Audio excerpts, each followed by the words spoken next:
여러분 안녕하십니까. 소정섭의 시사쇼 시작하겠습니다. 네, 오늘은 김윤현 전 국민의힘 상근 부대변인과 하원기 전 더불어민주당 상근 부대변인과 함께 여러 가지 이슈들 짚어보겠습니다. 최근에 더불어민주당 당권 지금 4파전으로 펼쳐지고 있는데 이 2030이 하나의 키워드 같습니다. 2030. 송영길 의원도 2030 없이 2030 없다. 2030 세대에 대한 대책 없이 다음번 대선 쉽지 않다. 뭐 이런 얘기를 했고, 고민정 의원도 마찬가지고요. 김민석 전 총리도 2030 대책 특별한 그런 것을 주문을 했습니다. 이런 식으로 2030 얘기가 참 많고, 최근에 민주당에서는 2030이 왜 민주당을 지지하지 않는가에 대한 토론회도 열릴 정도로 뭐 모든 그 여권 내에서 이 2030에 대한 얘기가 상당히 활발하게 펼쳐지는 것 같습니다. 먼저 아부 대변인, 민주당에서 왜 이렇게 2030이 지금 이슈가 됐죠? 일단 2030이 민주당을 지지하지 않는다라는 건 엄밀하진 않아요. 뭐냐면은 이제 데이터를 놓고 평가해야 되는데 최근 여론조사 7월 1일자 여론조사를 보면 갤럽 기준으로 더불어민주당 지지하는 20대가 32%, 국민의힘 지지하는 20대가 28%, 네네. 30대는 더불어민주당 30%, 국민의힘 22%. 그러니까 현존하는 정당 중에 지지도로 봤을 때는 더불어민주당을 제일 많이 지지하죠. 20, 30대 다. 그런데 원래는 그 수치가 32, 30보다 훨씬 더 많았었죠, 과거에는. 한때는 80%까지 간 적도 있습니다. 네. 근데 그 지지가 깎여온 과정들이 있지 않습니까? 깎여온 과정들에 대해서 좀 반추하고 그래야 된다라는 취지에서 이제 저렇게 뽑는 거예요. 일종의. 그러니까 뭐 지방선거 끝나면 서울시장 선거 기준으로는 또 20대 그게 좀 컸죠? 예, 뭐 그렇게 되는 거고, 대구에는 또 뭐 물론 밀리고 있습니다만 또 양상이 좀 다르고, 그쵸. 20대만 뽑아보면 전국 다 뭐 밀린다, 뭐 이런 것 가지고 이제 얘기를 하는 건데, 완전히 엄밀한 얘기는 아니에요. 20대들은 스윙한다고 보는 게 더 정확한. 김윤영 대변인은 어떻게 봅니까? 그러니까 2030을 바라보는 시각을 정치권에서 완전히 바꿔야 한다고 생각을 해요. 2030이 민주당, 국민의힘을 지지하지 않아요. 지지하지 않는다니까. 네. 그분들이 지지하는 거는 이익이나 실리나 내 삶이 어떻게 바뀌는 정책을 하냐, 뭐 어떻게 하느냐가 중요한 거지 이념이 중요하지 않는데 특정 정당을 기준으로 그렇죠. 딱 놓고 하는 건 아니다. 특정 정당이 가고자 하는 그 방향성에 동의하는 게 아니라 사안에 따라서 정당이 바뀌기도 하는 거거든요. 근데 그걸 간과하면 안 되는 상황인 거죠. 네. 그래서 국민의힘도 지금 되게 2030이 이재명 대통령을 비판한다고 해서 민주당에 대해서 비판의 목소리가 높다고 해서 그거를 우리 지지층이다 이렇게 간주하면서 안 될 것 같은데 그렇게 해석하는 건 잘못됐나? 그렇게 해석하시는 분들이 좀 있는 것 같아요. 상당히 네, 걱정되고 가장 큰 차이점은 저는 20대 2030은 과거 세대 같은 경우는 비슷한 삶을 살았잖아요. 뭐, 네. 그러니까 20살에 대학을 간다든지 아니면 뭐 군대 갔다 와서 취업하는 나이도 비슷하고 결혼하는 나이도 비슷하고 네. 사회생활 시작하는 나이도 비슷한데 지금의 2030 세대들은 완전히 다 그냥 완전 개개인이 처한 상황에 따라서 또는 개개인의 능력에 따라서 너무나 다양한 그런 생활 패턴이라든지 삶을 가지고 있기 때문에 각각의 생각하는 게 다 다르거든요. 거기에 맞춰줄 수 있는 영향을 갖춰줘야 되는데 그러지 못했다는 게 제일 큰 것 같습니다. 네, 20, 30대들이 실리, 실용, 이익 이런 손에 잡히는 것들을 따라가거나 추구하거나 하게 된 이유도 있어요. 이제 이념을 안 좋아한다 이렇게만 다들 말씀을 하시는데 그게 아니면 이념이 없죠. 요즘에는. 제가 20대 때만 해도 담론이라는 게 있었습니다. 사회에. 지식인들 논쟁도 있었고. 근데 지금 20, 30대들한테 기댈 만한 철학이 있나요? 사회에? 그렇죠.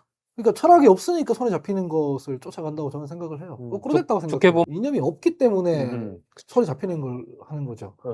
우리 민주당으로 치면은 그런 거잖아요. 뭐 기회의 평등, 가정의 공정, 결과의 정의로움. 이거 많은 20대, 30대들이 동의하고 공감했죠. 근데 우리 스스로 파산돼 버렸지 않습니까? 그거 안 믿게 된 거죠. 네. 그 안 믿게 됐으면 거기에 대해서 그 가치가 잘못된 건 아니잖아요. 네. 그 가치를 파산낸 주체들이 잘못된 거잖아요. 그러면 그거를 저희가 청산을 하면 되는 건데 그 파산시킨 상징이 조국 전 장관이고 그 조국 전 장관을 부활시키지 못해 안달인 채널이 이제 김어준 뉴스공장인데 저희 더불어민주당을 보면 그 채널에 나가지 않으면 공천도 못 받을 것처럼 보인단 말이죠. 20, 30대들 입장에서. 그러면은 뭐 저런 정당이 다 있나 싶으니까 이제 손이 안 가는 거죠. 저는 문재인 정부가 2030을 어떻게 보면 가장 좌절에 빠뜨렸던 정부라고 생각을 하거든요. 그러니까 민주당이 가장 많은 걸 잃었던 시기라고 저는 생각을 합니다.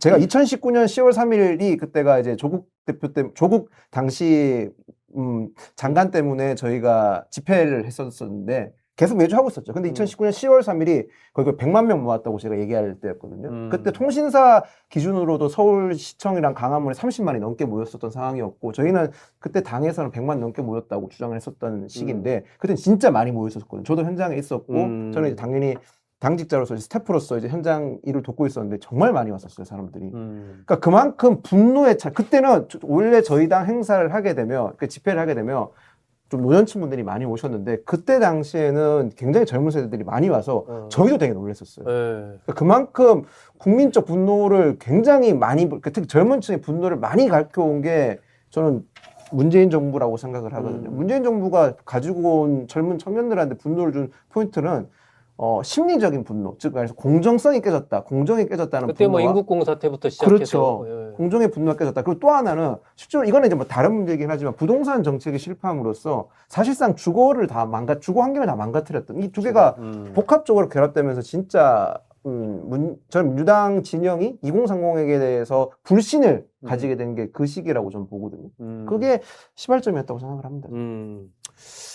근데 이게 이번에 이제 어쨌든 직접적인 계기는 지방선거에서 이길 걸로 생각했던 서울시장 선거에서 패배를 하면서 뭐 여러 가지 뭐 부동산 문제도 있고 뭐 여러 가지 문제들이 있지만 특히 이제 2030 세대의 그 사전 그 출구조사 결과에서 나왔던 그게 좀 컸던 것 같은데 나중에 이제 정밀 분석해 보면 조금 다른 것 같기는 해요. 20대 여성에서는 정원호 후보가 25%포인트, 30대 여성은 6%포인트 오세훈 후보를 앞섰다. 그러니까 퍼센트지로 따지면 어쨌든 정원호 후보가 여성에서는 앞서고 남성에서는 오세훈 후보가 앞서고 이 흐름이 이번에도 유지가 됐다라고 하는데 과거보다는 이것도 옅어진 거 아닙니까? 저는 정원호 후보자가 패배한 건 캠페인 잘못이 크다고 생각해요. 그다음에 뭐 정부 여당발 공소 취소 문제 뭐 이런 네. 것들이 견제 심리를 부추겼고요. 20, 30대들이 특별히 뭐 그렇다기보다는 뭐 20, 30대들한테 사후적으로 제가 물어보면 정원호가 누군지 모르더라고요. 그런 상황에서 토론도 안 하죠. 네. 뭐 무슨 특별한 정견에 거의 대해서 부자 몸주신 식으로 한 거. 그렇죠. 네. 그렇게 하면은 뭐 사실상 누군지 알릴 기회를 계속 상실해가는 과정이었지 않습니까? 캠페인이. 20, 30대들을 물어보면은 오세훈은 누군지 아는데 정원은 누군지 모르고 누군지 모르는 사람한테 맡기기엔 불안하다 이런 평가도 많이 있었어요. 그래서 20대들이 더불어민주당에 전반적으로 다 돌아선 건지 아니면은 정원호 후보 캠페인의 문제인 건지 이런 건 종합적으로 따져볼 필요가 있습니다. 그 부분은 어떻게 생각해요? 그 고민정 의원이 이번에 출마 선언하면서 민주당은 늙고 기득권 정당이 됐다. 네, 이렇게 맞죠. 얘기를 했는데 그 데이터를 보니까 지금 2030 전체 유권자가 한 1200만 명 정도 돼요. 1200만 명. 전체 유권자의 30.2%. 이게 이제 대선 때 유권자 기준으로 한 건데 그런데 민주당에는 2030 의원, 여성 의원이 전무하다. 그러니까 이게 2030 남성 의원의 비율, 2030 여성 의원의 비율 이런 걸로 봤을 때 어쨌든 2030을 많이 강조하는데 상대적으로 민주당에 실제적으로 이제 그 어떤 인적인 측면에서 봤을 때 그에 맞는 인적 중원이 이루어지고 있느냐 막 그런 문제가 좀 제기가 되는 것 같고 그래서 이번에 최고위원 공약도 나오고 그러는 거 아니에요? 뭐 그렇죠. 근데 저는 뭐 생물학적 20, 30대들이 당에서 자리 좀 받는다고 해서 그게 나아질 것 같지는 않아요. 그분들이 하는 목소리나 40, 50대들이 하는 목소리나 똑같으면은 뭐 그렇죠. 상관없는 거잖아요. 예. 그 중에서 그래도 뭐 장창민 의원이나 이소영 의원이나 이런 분들은 20, 30대들 관심 사안에 집중해서 얘기를 하죠. 자본시장 이런 것들에 대해서. 근데 이제 근본적으로는 아까 제가 말씀드렸던 지금 유권자들이 사회에 대해서 관심이 있는 부분은 무엇이며 뭐에 고통받고 있고 네. 이런 것에 좀 천착할 필요가 있는 거죠. 지금 어. 최근 들어 이슈를 얘기하면 장윤기 씨, 장윤기 사건 네. 그거 이제 소위 강간살해 예, 여고생 예. 강간살해 단순살인에서 이제 바뀌었죠. 보안 수사 통해서 음, 밝혀졌다는 네, 거잖아요. 네, 네. 그러면은 경찰은 그걸 조직적으로 은폐하고 음. 증거인멸하고 뭐 그런 지금 음. 규정이 돼가고 있지 네, 네, 않습니까? 네. 제가 봤을 때는 그러면 그건 경찰청장 옷 벗어야 되는 사안이에요. 음. 경찰청장 경질해야 사안 되는 자체가. 네.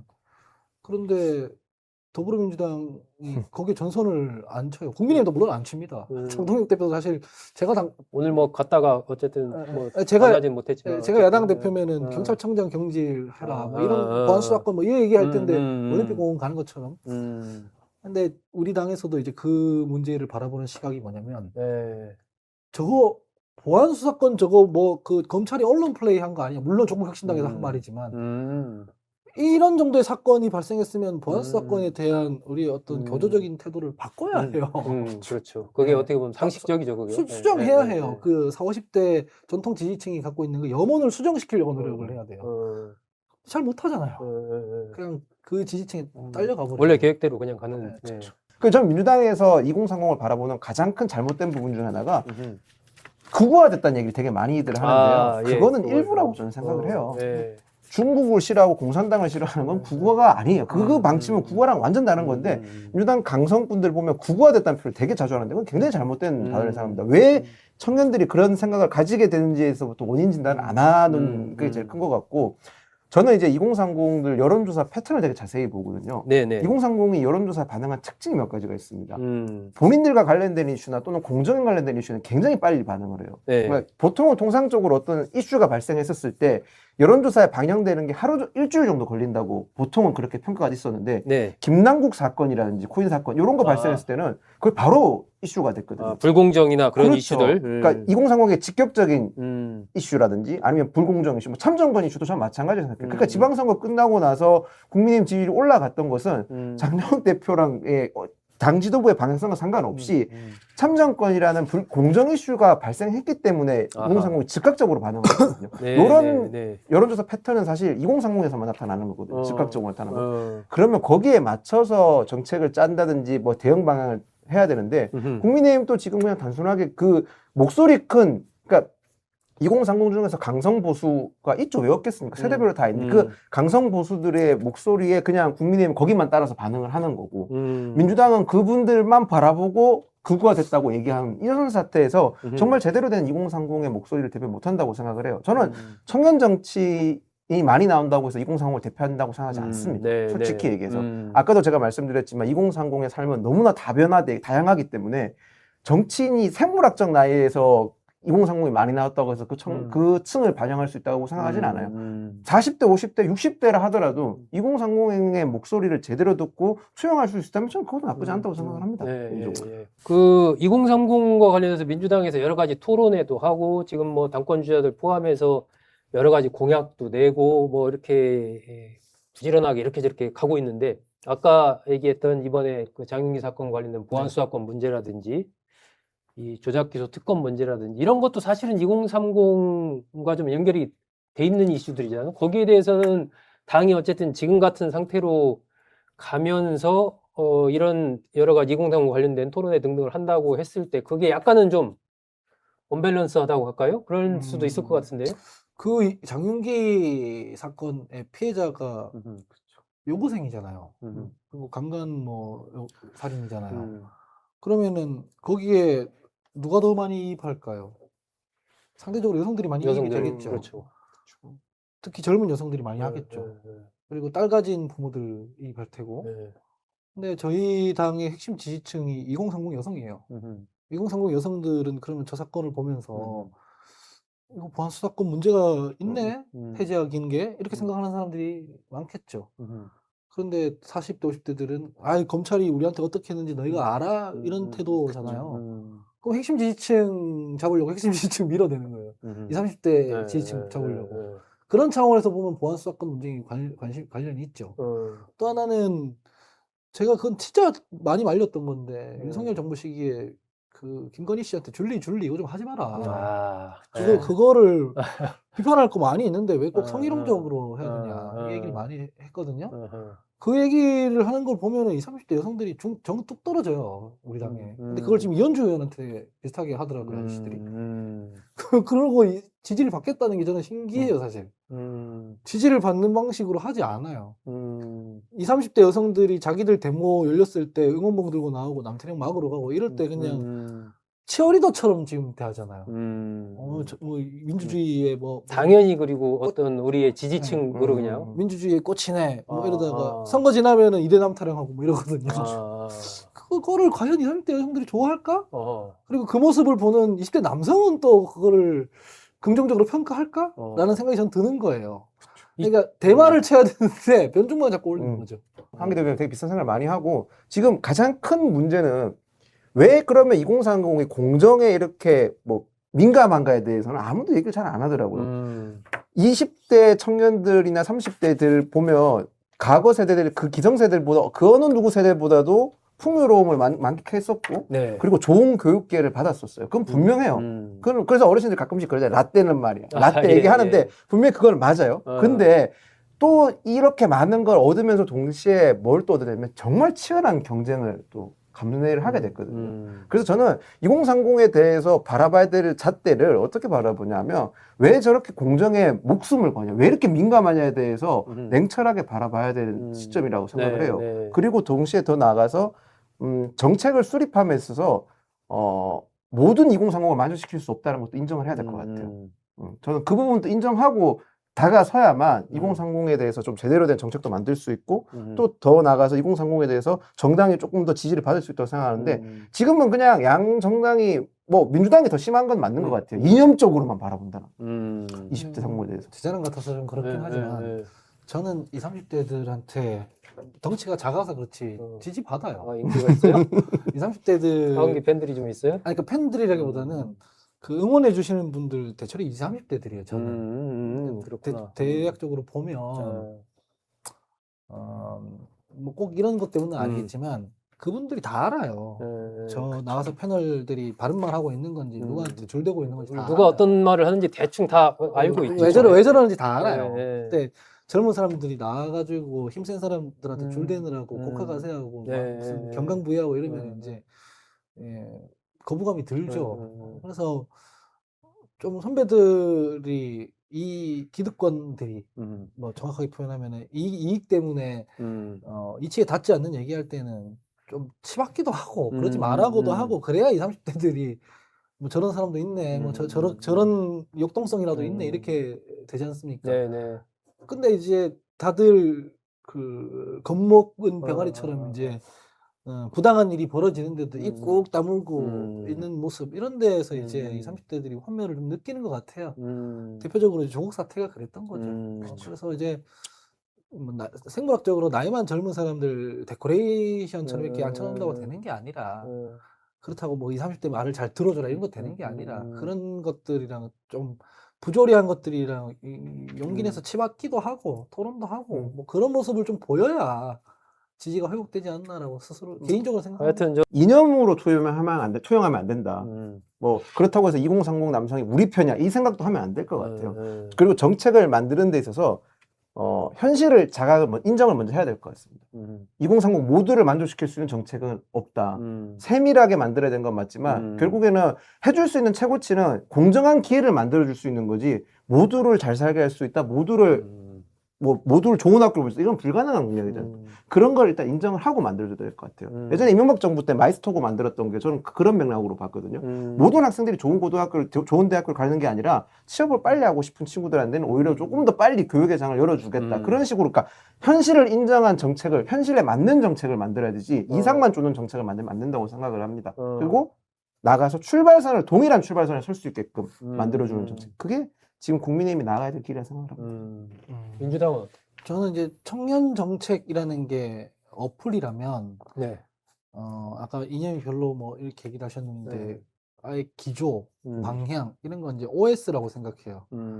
그러니까 OS가 잘못돼 있는데 어플 몇 개 설치한다고 음. 성능이 좋아지진 않잖아요. 음. OS 자체가 업그레이드 되고 그에 맞는 어플들이 설치되면 이제 유기적으로 돌아가는 네. 건데 정당 자체가 시대가 변했다는 거를 먼저 인식을 하고 음. 시대가 변하면 그 시대에서 살아가는 삶들도 바뀐다는 걸 자각하고 그 바뀐 삶, 변화된 시대에 맞는 정치를 하는 게 우선이라고 생각해요. 이게 되게 뜬구름 잡는 얘기 같지만 15년, 10년 전에만 해도 저희가 어떤 걸 추진했었냐면 골목상권 지키기 위해서 SSM, 대형마트 규제 이런 거 했었죠.